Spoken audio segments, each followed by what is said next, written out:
పొద్దు పొద్దున్నే ఎందుకయ్యా ఇక్కడికి తీసుకొచ్చావు అని మంగళ ప్రశ్నిస్తూ ఉంటుంది. ఏమోనే నాకు తెలీదు, బాగి రమ్మని పిలిచింది అందుకే తీసుకొచ్చాను అని రామ్మూర్తి మంగళ ఇద్దరూ లోపలికి వస్తూ ఉంటే బాగి రాథోడ్ ఎదురు వస్తారు.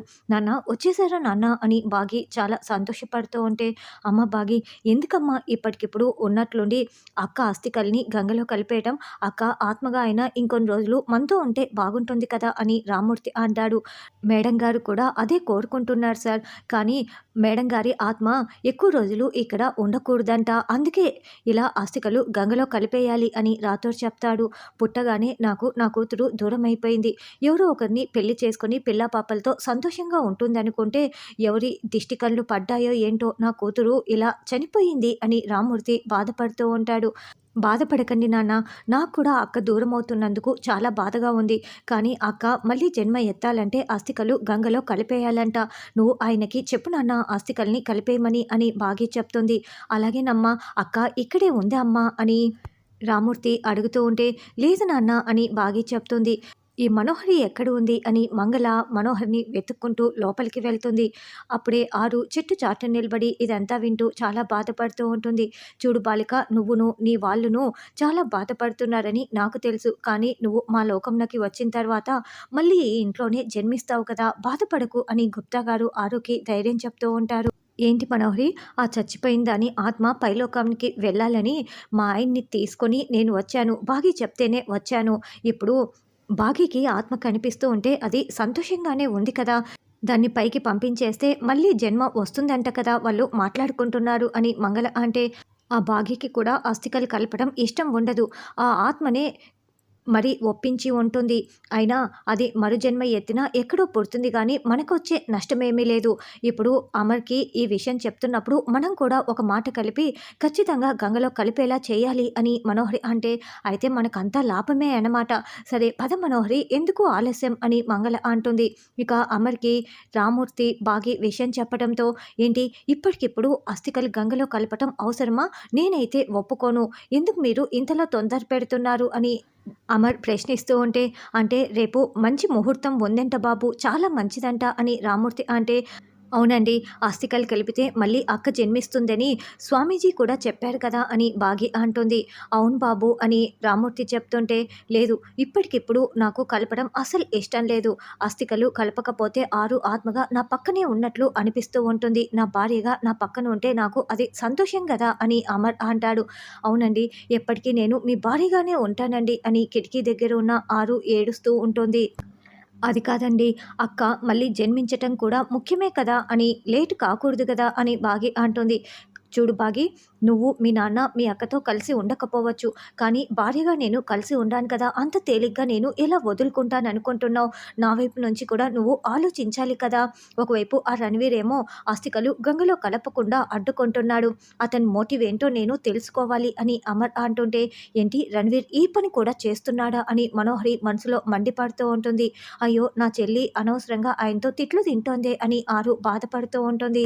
అమర్ మంచి జరగటం కోసమే కదా ఇలా చెప్తోంది, ఆలోచించు అమర్ అని మనోహరి అంటుంది. అవును బాబు, మంచి గడియల్లో జరిపిస్తే చనిపోయిన వాళ్ళకి చాలా పుణ్యాలు వస్తాయి, మంచి చాలా జరుగుతుందంట, ఆలోచించండి బాబు అని రామూర్తి కూడా చెప్తాడు. దాంతో అమర్ ఒక 2 మినిట్స్ ఆలోచించి, అలాగే రాథోడ్ ముందు ఆ ఏర్పాట్లు చూడు అని చెప్పి బయటికి వెళ్తాడు. ఇక బాగి బాధపడుతూ ఉంటే రామ్మూర్తి కూడా బాగి వైపు చాలా బాధగా చూస్తూ ఉంటాడు. తర్వాత ఆరు గుప్తా గారు గార్డెన్‌లో మాట్లాడుకుంటూ ఉంటారు.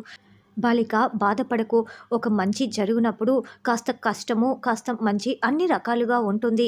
కానీ నీకంతా మంచియే జరుగుతుందిలే అని గుప్తా గారు చెప్తూ ఆగిపోతారు. ఏమైంది గుప్తా గారు అని ఆరు టెన్షన్ పడుతూ ఉంటుంది.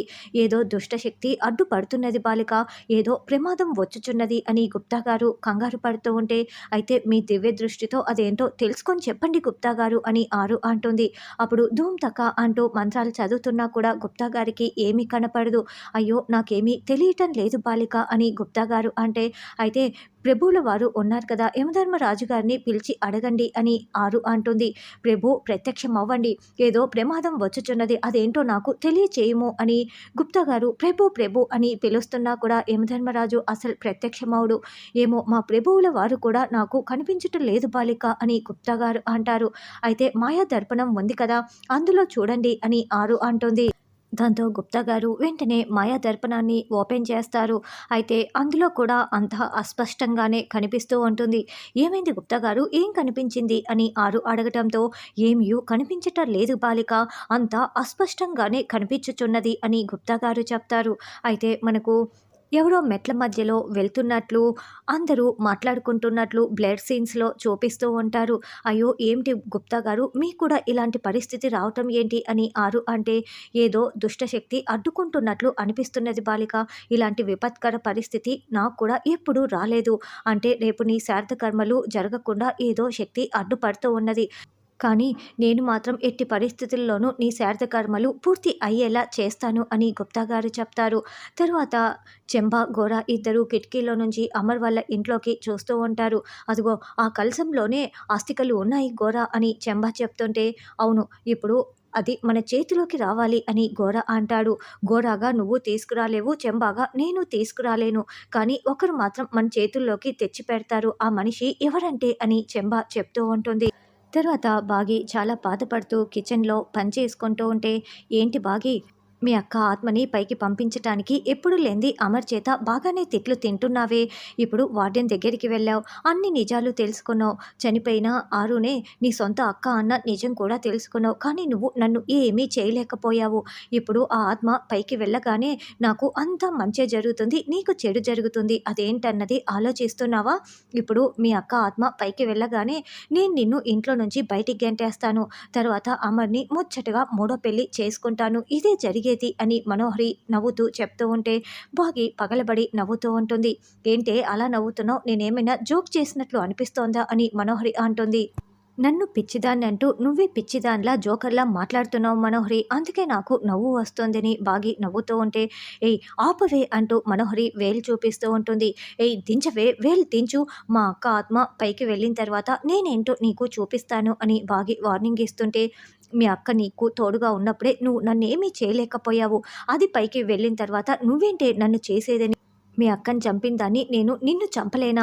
నాకు చాలా తేలికని" మనోహరి వేలు చూపిస్తూ ఉంటే, "ఏయ్ వేలు దించవే, వేలు దించు" అని బాగి వార్నింగ్ ఇవ్వటంతో మనోహరి వేలుని దించేస్తుంది. "చూడు, మా అక్క ఆత్మ పైకి వెళ్ళిన తర్వాత నేనేంటో చూపిస్తాను. నిన్ను నల్లిని నలిపినట్లు చంపి పాతరేసేస్తాను. 100 గొడ్లు తిన్నా రాబందు కూడా ఒక్క తుపాకీకి నేల కొరుగుతుంది. అలాగే నువ్వు కూడా నా చేతిలో నేలకు ఒరిగిపోతావు. నిన్ను మట్టిలో కలిపేస్తాను. చూస్తూ ఉండు" అని బాగి వార్నింగ్ ఇస్తుంది. "ఏయ్" అంటూ మళ్ళీ మనోహరి మాట్లాడుతూ ఉంటే, అప్పుడే అమ్మ బాగి, "నేను పూజారి గారితో మాట్లాడడానికి వెళ్తున్నా" అని చెప్పటంతో, "రాథోడ్‌ని తోడుగా తీసుకువెళ్ళండి నాన్న" అని బాగి అంటుంది. "ఇంతకీ మీ పిన్నెక్కడా కనిపించట్లేదే. సరేలే నేను చూసుకుంటాను" అని రామ్మూర్తి వెళ్తాడు. "మంగళెక్కడా" అని మనోహరి మనసులో అనుకుంటూ ఉంటుంది. తర్వాత చెంబాగోర, "మంగల్ని డబ్బులిస్తాము. నువ్వు ఆ భస్మాన్ని తీసుకురావాలి. మార్చి ఇదిగో ఈ చితాభస్మం అక్కడ పెట్టి ఆ అస్థికల కుండ తీసుకురా" అని చెప్తూ ఉంటే, "అమ్మో! నా ప్రాణాలు పోతాయి. ఆత్మ జోలికి నేను అస్సలు వెళ్ళను" అని టెన్షన్ పడుతూ ఉంటుంది.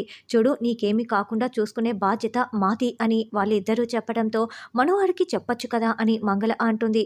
"మనోహర్‌కి ఆత్మ పైకి వెళ్ళిపోవటం కావాలి. మాకు ఆ ఆత్మ కావాలి. అందుకే నీకు చెప్తున్నా. మేమిద్దరము ఆ ఇంట్లోకి వెళ్ళలేము. నువ్వు ఎవరి కంటా పడకుండా తీసుకురా. అప్పుడే ఈ బంగారు గాజులు నీ సొంతమవుతాయి" అని ఆశ చూపించటంతో, సరేనని మంగళ వాళ్ళిచ్చిన చితాభస్మంని తీసుకువెళ్ళి, ఇక రేపటి ఎపిసోడ్‌లో అసలైన చితాభస్మం తీసుకొచ్చి వాళ్ళ చేతిలో పెడుతూ ఉంటుంది.